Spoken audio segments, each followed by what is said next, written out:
श्रीमद् भगवद गीता अर्जुन विषाद योग नामक प्रथम अध्याय, उसका तीसरा श्लोक।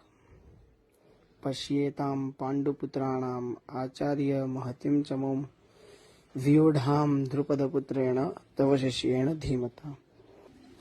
हे आचार्य, पांडुपुत्रों की इस विशाल सेना को देखिए, जिसे आपके ही बुद्धिमान शिष्य यानी द्रुपद पुत्र धृष्टद्युम्न ने सुव्यवस्थित रूप से व्यूह में सजाया है। इस श्लोक में दुर्योधन ने बड़ी चतुराई से बात रखी है। वह युद्ध की शुरुआत में ही अपने सेनापति द्रोणाचार्य को संबोधित करता है, लेकिन बातों में एक प्रकार का व्यंग्य और मनोवैज्ञानिक चाल छिपी है। टॉपिक 1, धृष्टद्युम्न का उल्लेख।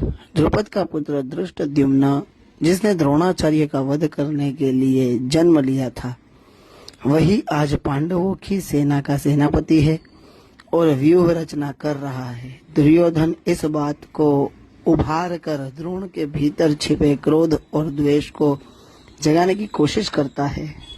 टॉपिक नंबर 2, तव शिष्येण यानी आपके शिष्य द्वारा यह कहकर वह द्रोण की निष्ठा पर भी प्रश्न खड़ा करता है और उनकी आत्मग्लानि को उभारने का प्रयास करता है कि आपका ही शिष्य आज आपके विरुद्ध युद्ध के लिए सेना सजा रहा है।